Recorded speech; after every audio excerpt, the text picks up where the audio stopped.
룻기 2장 1절부터 10절 말씀 보겠습니다.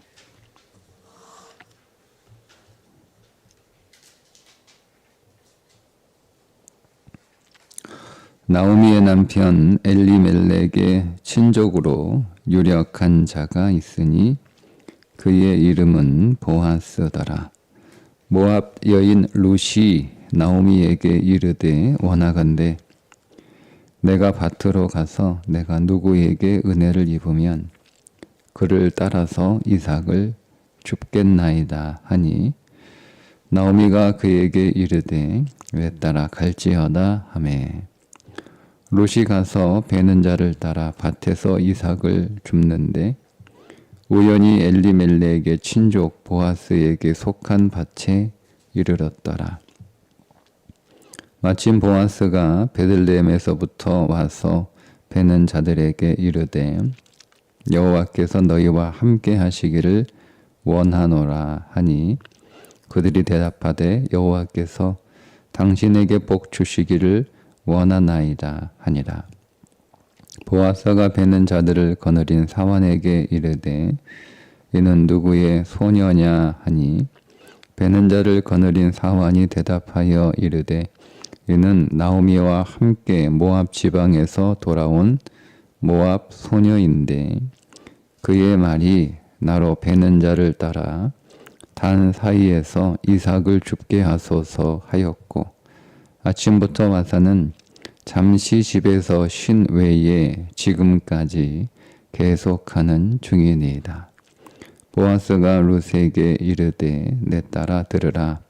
이삭을 주우러 다른 밭으로 가지 말며 여기서 떠나지 말고 나의 소녀들과 함께 있으라. 그들이 베는 밭을 보고 그들을 따르라. 내가 그 소년들에게 명령하여 너를 건드리지 말라 하였느니라. 목이 마르거든 그릇에 가서 소년들이 길어온 것을 마실지니라 하는지라. 롯이 엎드려 얼굴을 땅에 대고 절하며 그에게 이르되 나는 이방 여인이거늘 당신이 어찌하여 내게 은혜를 베푸시며 나를 돌보시나이까 하니. 아멘.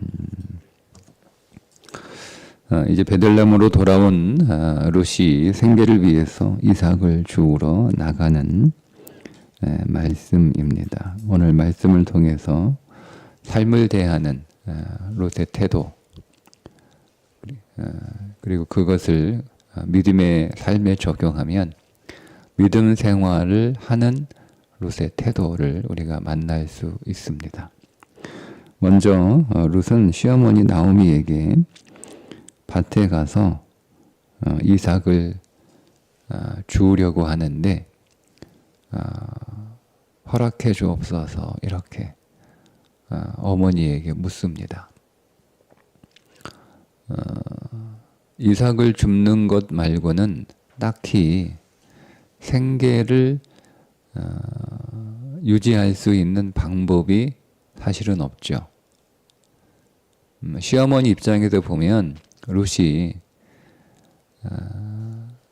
밭에 가서 이삭을 주워 오는 것이 고마운 일이에요. 그런데 롯은 시어머니에게 허락을 받습니다. 당연한 일인데 고마운 일인데 허락을 받아요. 근데 우리 그 개역 그 성경의 번역에는 그 뉘앙스가 잘 전해지지 않는데 시어머니에게 그 허락을 받는 이 롯의 태도는 굉장히 정중하고 예의 바른 태도입니다. 그냥 우리는 원하건대 그렇게 번역만 됐거든요. 근데 이 히브리어 단어의 용례는 굉장히 시어머니에게 정중하게 허락을 받는 그럴 일은 아니잖아요. 오히려 시어머니가 고마워해야 되는 일이잖아요. 그러니까 롯은 내가 어디 가서 이삭을 줍고 올 테니까 어머니는 집에서 어디 가지 마시고 가만히 계세요. 내가 다녀오겠습니다. 이렇게 어떤 통보 형식으로도 얘기할 수 있는 상황이잖아요. 얼마나 고마운 일이에요. 며느리가 생계를 위해서 이삭을 주워 오겠다는 것이. 그게 쉽지 않은 일입니다. 그 이유는 조금 더 뒤에서 말씀을 드리고요. 일단은 룻의 태도예요. 룻의 태도. 이게 시어머니를 대하는 룻의 태도. 내가 어머니 도와주는 사람이니까 내가 내 인생을 포기하고 내가 어머니를 위해서 함께 따라왔으니까 이런 태도가 없어요. 어머니 나한테 고마워해야 된다. 이런 태도 없어요. 이게 룻의 태도예요. 여러분 룻은 길어야 10년이잖아요. 예수님 믿은지 하나님을 믿은지 그죠? 예. 그러니까 편향생활에 그렇게 오래되지 않았어요. 예. 그리고 신앙을 배운 게 믿음의 공동체에서 배운 게 아니에요. 시어머니에게서 신앙을 배운 거예요. 가정에서 신앙을 배운 거예요. 그럼에도 불구하고 롯의 그 신앙의 모습은 삶의 모습은 굉장히 성경적인 그런 신앙의 삶을 살아가고 있다는 것을 보여주고 있습니다. 그리고 이제 시어머니 나오미가 그렇게 해라. 가서 이삭을 좀 주워와라. 이렇게 말씀을 하니까 3절 바로 이어지는 3절 룻이 가서 베는 자를 따라 밭에서 이삭을 줍는데 이렇게. 그러니까 룻은 두 번째 나오는 그 룻의 삶의 태도를 보면 굉장히 적극적이고요. 굉장히 긍정적인 그런 삶의 태도를 가지고 있습니다. 일단 이삭을 줍는다는 것 자체가 굉장히 적극적인 거죠. 룻이 하나님의 말씀을 잘 알았던 것 같아요. 하나님께서 가난한 자들을 위하여 추수할 때 추수를 마치고 나면 이삭을 줄 수 있도록 그렇게 정하셨다라는 것을 잘 알고 있는, 말씀을 잘 알고 있는. 근데 여러분 이런 말씀을 중요하고 아주 큰 말씀은 아니잖아요. 그죠? 고아와 가난한 자들에게만 해당되는 말씀이니까 이런 말씀을 이렇게 잘 배우기가 어려워요. 물론 지금 나오미와 룻의 상황이 그 말씀이 적용되는 상황이긴 하지만 어쨌든 이것을 통해서 룻은 하나님의 말씀에 대해서 관심을 갖고 그 말씀을 잘 알려고 하는 그런 말씀을 향한 태도가 있었던 것이 보여집니다.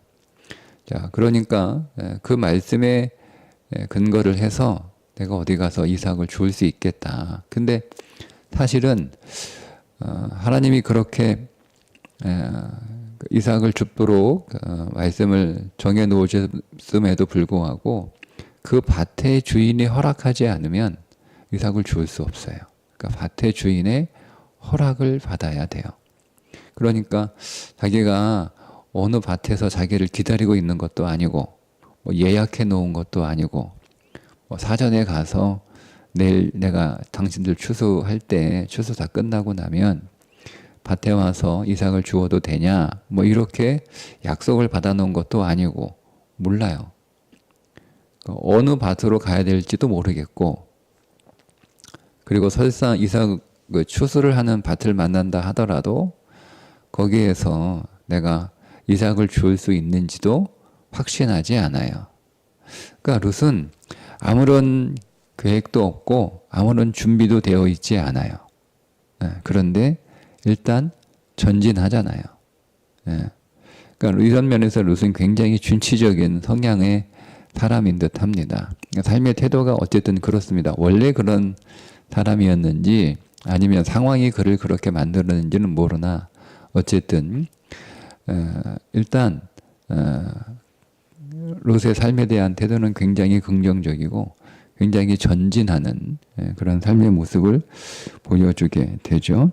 자, 그리고 3절에 보면 우리말 번역은 좀 이렇게 그 의미를 잘 전달해 주지 못하는데, 롯이 바로 즉시 나갔다, 이런 의미를 주고 있어요. 즉시 어머니에게 허락을 받고 나서 지체하지 않고, 근데 어머니 어디로 가야 됩니까? 어느 밭으로 가야 됩니까? 누구 밭에 가면 이삭을 잘 줄 수 있습니까? 어느 밭의 주인이 좀 친절하고 사람이 선합니까? 이런 것들에 대해서 전혀 그 고민하지 않잖아요. 그냥 가는 거예요. 그냥 가는 거예요. 또 3절에 보면 이렇게 말씀하고 있습니다. 롯이 가서 베는 자를 따라 밭에서 이삭을 줍는데, 이렇게 말씀하고 있죠. 자, 이삭을 벨 때는 밭에 들어갈 수 없어요. 이삭을 벨 때는. 그러니까 언제 밭에 들어가서 이삭을 줄 수 있냐면, 밭에 이삭을 다 베고 나서 그것을 다발로 묶어요. 이렇게 이삭을 베는 사람이 한 줌을 쥐고 이삭을 이렇게 베면 그 줌들이 모여서 한 다발이 돼요. 한 다발. 그리고 그 다발이 또 묶이면 한 단이 돼요. 한 단. 그래서 그 단들을 타작마당으로 다 옮기고 나면 추수가 끝나는 거예요. 그래서 그 모든 단들을 다 타작마당으로 옮기고 나서 그때 허락을 받아 이삭을 줄 수 있어요. 근데 오늘 보세요. 롯은 베는 자를 따라 밭에서 이삭을 줍는다, 이렇게 나와 있잖아요. 그러면 안 되는 거예요. 안 되는 건데 롯이 어떻게 했다는 거예요? 허락을 받았다는 거예요. 예.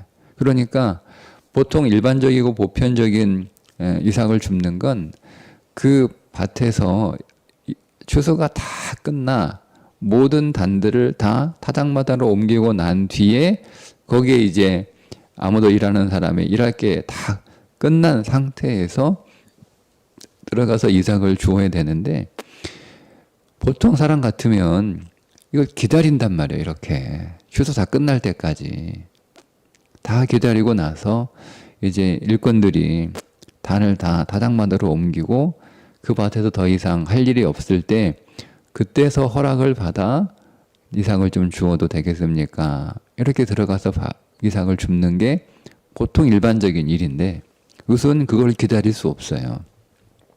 그러니까 허락을 받는 거예요. 베는 사람들 뒤를 이렇게 따라가면서 떨어진 이삭을 좀 주어도 되겠습니까? 라는 거죠. 여러분, 이거는 거절당하기가 굉장히 쉬운 상황이잖아요. 다 끝나고 나서 빈밭에 들어가 이삭을 줍는 것도 허락을 받는데, 그때 주인이 허락하지 않는 경우도 있었거든요. 네, 하물며 베는 사람들 뒤를 줄줄줄 따라다니면서 이삭을 줍는 게, 첫 번째, 이삭을 베는 사람들에게 방해가 돼요. 아무래도 방해가 되겠죠? 다 이삭을 베고 있는데 너가 옆에 와서 졸졸 따라다니면서 이삭을 줍고 있으면 그게 여러분 방해가 되지. 그러니까 거절당하기가 쉬워요. 게다가 이삭을 베고 있는 사이에서 이삭을 줍고 있다라고 하는 것은 이삭이 많이 떨어질 거 아니에요. 예, 그러면 욕심 많은 주인이나 또 이삭을 베는 일꾼들이 그것들을 좀 챙길 수 있는데, 괜히 이상한 남모르는 여자가 와서 그거를 죽겠다고 하니까 이 사람 되게 욕심 많은 사람이네, 뭐 이렇게 보여서 아니 다 끝나고 와서 주어라, 뭐 이렇게 해서 거절하기가 쉽단 말이에요. 그래도 거절을 당할 땐 당하더라도 일단 하는 거예요. 이게 롯의 태도예요. 그런 태도가 롯에게 보여집니다.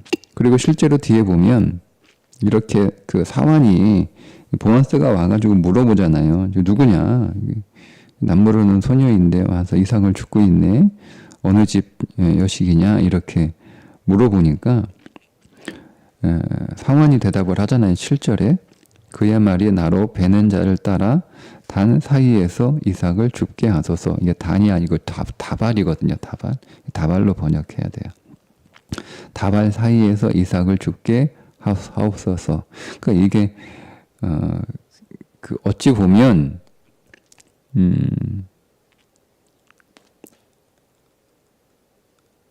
그냥 이삭을 줍는 수준이 아니고 단 사이에서 다발 사이에서 이삭을 줍는 거니까 다발에 있는 거 이삭 떼어갈 수도 있잖아요. 그죠? 네, 그렇게 부탁을 그렇게 들을 수 있는 거예요. 그러니까 굉장히 적극적이죠. 그런 오해를 살 수 있는데도 그렇게 부탁을 해서 허락을 했는데 아침부터 와서 잠시 집에서 이 집은 아마 밭에 마련된 휴게소 같은 그런 공간인 것 같아요. 거기서 잠깐 쉰 것 말고는 지금까지 계속 그 일을 하고 있다. 이렇게 보고를 합니다. 그러니까 롯의 태도죠. 여러분, 이 그냥 인간적으로 보면 롯은 물론 자기가 선택한 일이긴 하지만 굉장히 처량한 인생이잖아요. 예? 과부가 된 것도 처량한데 자기가 태출발하지 않고 늙은 시어머니 자기도 보살핌을 받아야 되고 자기도 도움을 받아야 되는 형편인데 늙은 시어머니 그 시어머니 섬기겠다고 고향 땅 버리고 이방 땅에 와서 물론 시집의 나라이긴 하지만 땅에 와서 그냥 정말 이 거지잖아요. 거지. 이삭을 이렇게 출사하고 떨어진 이삭을 이렇게 줍는 그의 삶이 어찌 보면 굉장히 처량하고 서글프고 눈물 나는 그런 상황이잖아요. 그죠? 근데 롯에게서 그런 걸 찾을 수가 없어요. 그러니까 적극적으로 이 이삭을 줍게 하는 그런 삶의 태도를 우리가 롯에게서 만나게 되는 거죠. 그러니까 롯은 기다리지 않아요.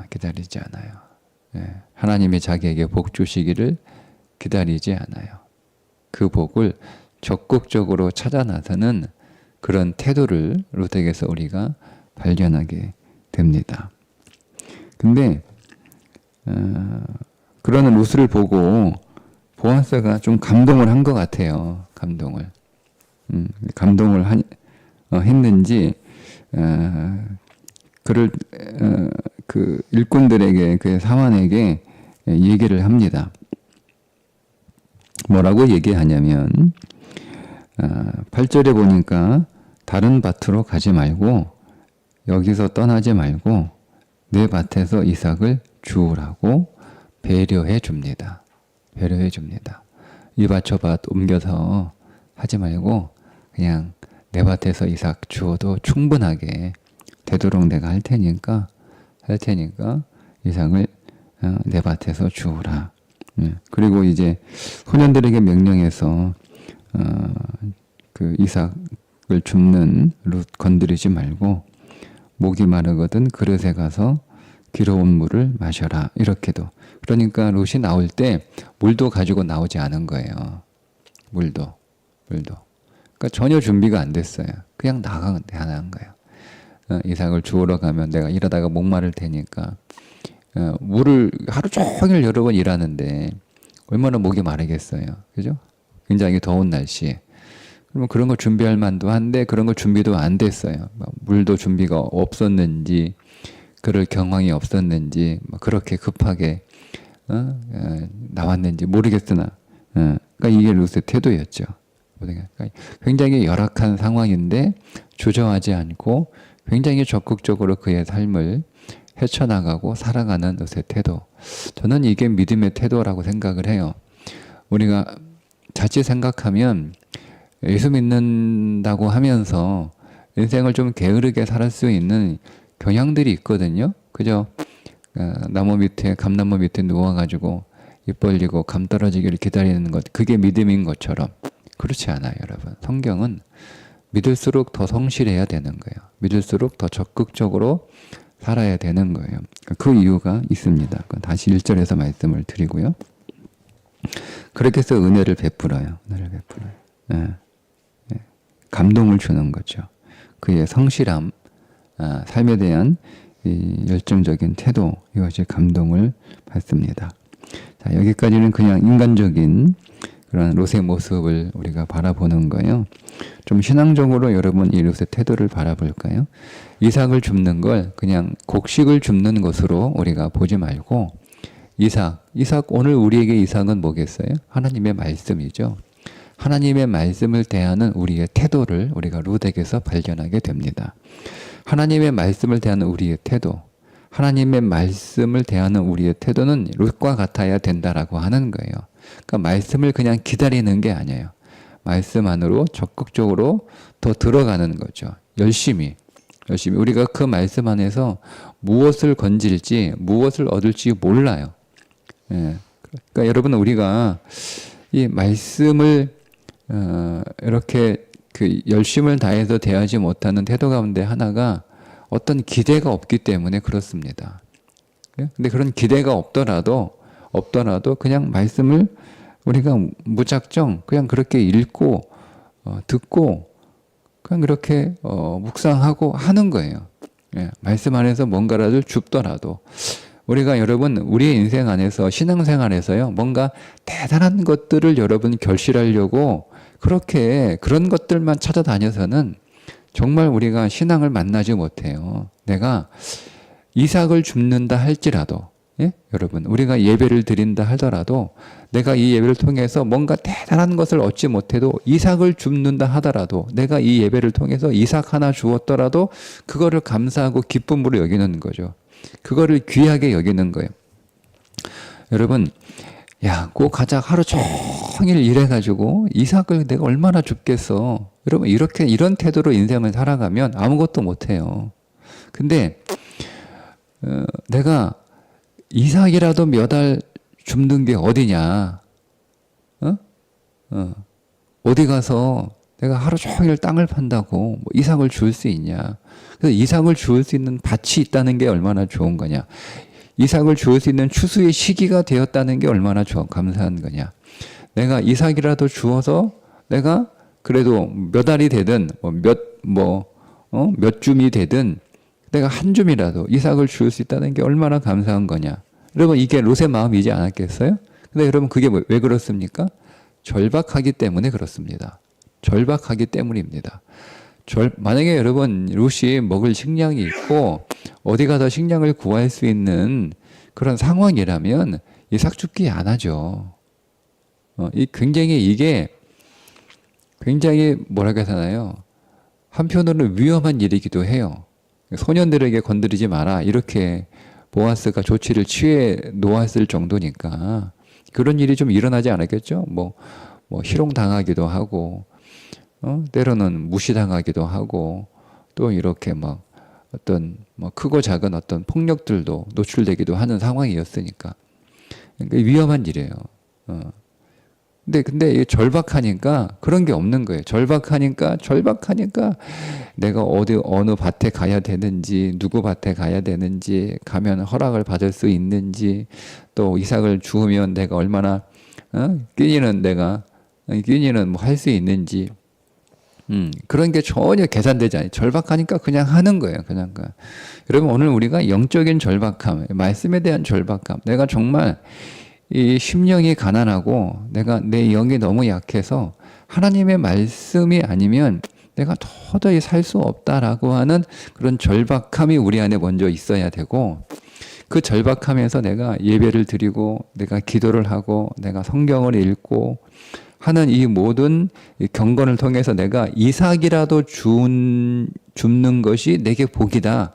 이삭이 어디냐? 여러분 이런 심정이 있어야 우리가 이 신앙생활을 통해서 하나님의 복을 우리가 경험하고 체험하고 그 복을 크게 만나는 거예요. 근데 내가 오늘 뭐 예배 드려봐야 우리 계산하는 거 뭐 예배 드려가지고 막 그 예배에 막 엄청난 막 은혜 받고 엄청난 뭐 성령의 역사를 체험하고 막 그 일을 통하여 막 내 삶에 엄청난 복이 들어오고 그래야 우리가 예배하고 뭐 기도하고 그런 생각을 하면 여러분 우리 아무것도 못해요.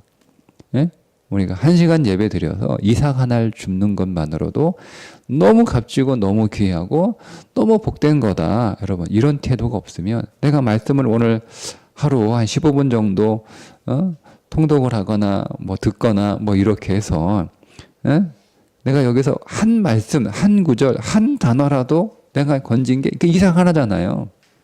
그거라도 여러분 건지는 게 내게 진짜 복이다라고 하는 그 절박함이, 그 감사함이 여러분 없으면 우리의 신앙은요 항상 가난할 수밖에 없어요. 왜 내 신앙이 가난한가? 이렇게 오랫동안 예수 믿고 이렇게 열심히 했으면 왜 내 신앙이 가난한가? 여러분, 생명에 대한 갈급함이 없고요. 그 생명이 이상 하나, 이상 한 톨, 그 한 톨 줍는 것에 대한 감사함과 기쁨이 없기 때문에 우리 신앙은 가난할 수밖에 없는 거예요. 그러니까 이 말씀을 대하는 룻의 태도를 오늘 우리가 우리의 삶에 좀 적용할 수 있어야 되는 거예요. 내가 하나님의 말씀을 읽을 때 한 단어, 한 구절, 아니 한 단어라도 내가 주울 수 있으면 그것이 내게 생명의 이삭인 거죠. 그냥 이삭이 아니고 생명의 이삭인 거예요. 그럼 우리가 이거를 감사하고 기뻐할 때 우리는 더 엄청난 하나님의 말씀을 생명으로 받는 그런 일들을 경험하게 되는 거예요. 근데 오늘 말씀 읽어봐야 오늘 별 말씀 없네. 여러분, 이런 태도로 우리가 말씀을 읽잖아요. 성경 토독 못합니다. 못합니다. 할 수 없습니다. 그러니까 우리가 적어도 1년에 한 번 성경 토독 끝까지 마지막 52주까지 정말 성실하게 여러분 통독을 하려면 우리의 성실함으로 되는 게 아니에요. 영적인 일은 우리의 성실함으로 되지 않아요. 왜냐하면 영적인 일은 우리는 우리 안에 본성적으로 거부감이 있어요. 거부감이 본성적으로 있어요. 싫어한단 말이에요. 그러니까 우리 안에 그것을 꿀송일처럼 단 말씀으로 한 단어라도 내가 그 말씀 안에서 정말 기쁨으로 말씀드린 것처럼 그 이삭 한 톨이거든요. 그거를 내가 감사하고 기뻐. 아유, 내가 고작 이거 한 톨 내가 얻으려고 내가 이 고생하나? 여러분, 이런 식으로는 가난할 수밖에 없어요. 말씀을 대하는 태도를 보세요. 이 롯의 태도. 그것을 여러분, 우리가 신앙생활 하는 걸 정말 감사하고 기쁨으로 여겨야지. 그것을 우리가 어떤 면에서 좀 서글픈 일로 여길 수도 있잖아요. 내가 뭐 할 일 없고 어디 갈 데 없고 내가 시간이 많아서 예배나 드리러 가자. 그렇게 여러분 오늘 우리의 인생을 바라보게 되면 인생은 일어설 수 없어요. 내게 설사 내가 할 일이 없어서 기도할 시간이 많아지고 예배할 시간이 많아지고 내가 성경을 읽는 시간이 많아진 것, 그것을 기뻐하고 감사할 줄 아는 자가 다시 일어서는 거예요. 말씀 안에서. 그런 롯의 태도를 오늘 우리가 볼 필요가 있습니다. 그리고 적극적으로 갈아가는 거죠. 적극적으로. 기다리는 게 아니에요. 기다리는 게 아니에요. 그냥 예배를 수동적으로 예배를 드리는 것도 아니고 성경을 수동적으로 읽는 것도 아니고 이 신앙생활을 수동적으로 하는 게 아니에요. 적극적으로 하는 거예요. 적극적으로. 일반적으로 안 되는 거라고 말씀을 드렸죠. 추수가 다 끝나고 나고 거기에 있는 모든 단들이 다 옮겨지고 난 뒤에 그제서야 허락을 받아 밭에 가서 이삭을 줍는 거예요. 그러니까 다른 사람들은 그때를 기다리고 있는 거죠. 여러분, 나오미와 롯만 가난한 자들이 있겠습니까? 베들레헴에 다른 가난한 고아와 과부들이 있었겠죠. 근데 여러분, 그 사람들은 기다려요. 이렇게 기다려. 추수가 다 끝날 때까지 기다려요. 왜? 일반적으로 그렇게 해야 되는 거고 그렇게 해왔으니까. 근데 룻은 기다리지 않아요. 굉장히 능동적이잖아요. 그러니까 여러분, 우리가 이런 태도를 가지고 있어야 되는 거예요. 우리가 능동적으로 예배를 드려야 되고요. 우리가 능동적으로 말씀 앞에 말씀을 읽고 통독해야 되고요. 우리가 능동적으로 기도해야 되고 능동적으로 신앙생활을 해야 되는 거예요. 그러니까 뭔가 계속 찾아서 내게 영적인 이 생명의 양식들을 계속 이렇게 공급받을 수 있는 것들을 여러분 계속 우리가 능동적으로 찾아야지 그럴 기회를 기다리고 있는 거예요. 누가 나 기도하게 해주기를, 누가 나 예배 드리게 해주기를, 누가 나 말씀 있게 해주기를. 그렇게 기다려서는 우리가 좋은 말씀을 양식으로 우리가 생명을 양식으로 얻기가 사실 어렵습니다. 그냥 남들만큼 하면 남들만큼 신앙생활 하는 거예요. 성장하는 거예요. 우리가 더 영적으로 성장하고 더 생명을 누리기 위해서는요. 남들과는 다르게 더 열심히 더 적극적으로 그렇게 나서야 되는 거예요. 은혜를 그냥 갖다가 누가 이렇게 부어주기를 원하는 그런 여러분 신앙생활 태도는 다 하는 거잖아요. 내가 남들과 똑같이 하는데 내가 어떻게 남들과 더 탁월한 믿음을 누리고 더 은혜를 누리고 더 복을 누릴 수 있겠어요. 그렇게 되려면 더 남들과 다르게 해야 되는 거예요. 더 열심히 더 적극적으로 신앙생활을 하게 되는 거예요.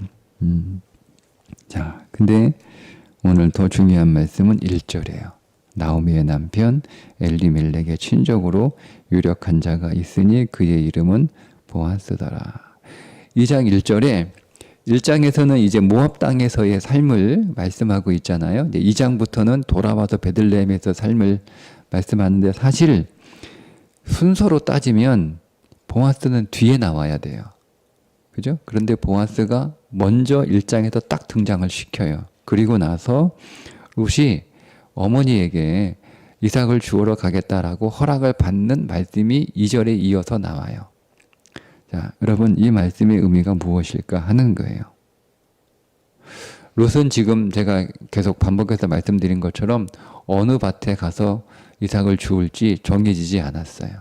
그리고 누구 밭에 가서 이삭을 줍겠다라고 허락을 구할 때 허락을 받을지도 몰라요. 그러니까 지금 롯의 상황은 아무것도 준비되지 않았어요. 모르는 거, 오늘 일을 모르는 거예요. 뭐 내일 일은 고사하고 오늘 일조차도 아무것도 정해지지 않았어요. 아무것도 준비하지 않았어요. 예, 그냥 막막한 거예요. 막막한데 그냥 한번 나가보는 거예요. 그냥 한번 나가봐서 성공한다는 보장이 없어요. 오늘 이삭을 얼마나 주울 수 있을지, 이삭을 주워나 올 수 있을지 이게 전혀 보장이 안 된 거예요. 그죠? 응? 그죠? 근데 1절에 뭐라고 나요? 보아스가 등장을 해요. 보아스가. 그러니까 여러분, 우리는 아무런 준비도 안 돼 있고, 우리는 막막하게만 하고, 그 어떤 것도 알 수 없는 오늘 일조차도 모르는 그런 인생을 오늘 우리가 살아가고 있는데, 오늘 1절은 이미 하나님께서 오늘 우리의 삶의 모든 것들을 예비하고 준비하고 계신다는 거예요. 여러분, 오늘 우리가 이 한 해 모르죠. 그죠? 내가 얼마나 인생을 추수할지, 그죠? 내가 일할 수 있는 곳은 있을지, 일거리는 있을지 모른단 말이에요. 모른단 말이에요. 내가 이거를 준비할 수 있는 상황도 안 되고, 형편도 안 되고, 능력도 안 돼. 그냥 막막해. 여러분, 그럼에도 불구하고 1절이 우리에게 주는 소망은 뭐예요? 보아스가 우리에게 있다는 거예요. 보아스. 친족. 이게 번역이 하나 생략을 했어요. 원래 이렇게 번역해야 돼요. 나오미의 남편, 친척, 엘리멜렉의 친족 이렇게 번역이 돼야 돼요. 친족이라는 친척의 단어가 2번 반복이 돼요. 그러니까 여러분 예수 그리스도가 오늘 우리의 친족으로 멀리 있는 분이 아니란 말이에요. 가까이 있는 나를 사랑하고 나를 알고 나와 관계가 있는 그 예수 그리스도가 오늘 우리의 삶의 필요를 준비하고 계시다는 거예요. 그래서 그 3절에 보면 롯의 입장에서는 우연히 엘리멜렉의 밭에 간 거예요. 우연히. 롯이 가서 베는 자를 따라 밭에서 이삭을 줍는데 우연히 엘리멜렉의 친족 보아스에게 속한 밭에 이르렀더라. 롯의 입장에서는 우연이죠. 근데 여러분 1절에 보면 우연이 아니죠. 왜? 이미 1절에 하나님은 보아스를 등장시켜 놓은 거예요. 그러니까 롯의 입장에서는 우연인데 하나님의 입장에서는 다 계획된 거고 하나님의 섭리고 하나님의 필연인 거예요. 그러니까 우리의 입장에서 보면 우리의 인생이 우연히 그렇게 벌어지는 것 같고 우연히 일어나는 것 같고 우연히 만나는 것처럼 여러분 보여지는데 그렇지 않습니다. 하나님의 필연입니다. 그러니까 우리는 아무런 계획도 없고 아무런 준비도 안 돼 있고 그리고 어떤 소망도 오늘 우리가 가질 수 없는 상황이라 할지라도 믿으세요. 하나님이 준비하고 계세요. 이 한 해 하나님이 오늘 우리가 어떤 계획도 세울 수 없는 상황일 수 있어요. 이 나라가 그렇잖아요. 이 상황이 지금. 예. 어떤 준비도 우리가 할 수 없고 어떤 계획도 세울 수 없고 누가 날 기다리고 있는 것도 아니고 약속을 받아놓은 것도 아니고 예비된 것도 아니고 그냥 근데 여러분 그냥 기다리지 마시고 일단 전진하는 거예요. 믿음으로 전진하는 거예요. 예, 우리가 믿음으로 신앙생활부터 믿음으로 전진하는 거예요. 그럼 하나님께서 이미 우리에게 주실 예비된 보아스가 오늘 우리에게 있다는 것을 믿으셔야 되는 거예요. 우리가 그렇기 때문에 열심히 살아가는 거예요. 그러니까 막연하게 열심히 살아가는 게 아니에요. 막연하게. 그러니까 우리에게는 분명한 확신이 있는 거죠. 오늘 우리에게 준비된 예비된 보아스, 우리가 이삭을 줄 수 있는 그 보아스의 밭. 이삭을 줍는 정도가 아니죠. 보아스가 이삭을 줍는 수준에서 끝나는 게 아니고 열심히 주워가라 이게 아니고요. 잘 줄 수 있도록 계속 흘려요. 흘리라고 그래요. 야, 흘려. 내일 보겠지만 흘려 놓으라 그래요. 더 많이 줄 수 있도록. 그리고요. 주워간 것만 가져가지 않죠. 더 퍼준단 말이에요. 그런 보아스가 우리 가운데 있다는 거. 우리의 인생 안에. 예, 우리가 이 믿음 안에서 그러니까 내가 열심히 살아갈 수밖에 없는 거예요. 왜요? 내게 보아스이신 예수 그리스도가 우리에게 주시려고 부으실 은혜가 이미 그분의 손 안에 준비되어 있기 때문에 내가 그 믿음을 가지고 우리가 믿는 건 그거밖에 없는 우리가 믿는 건 1절이에요. 1절을 믿는 거예요. 예, 예.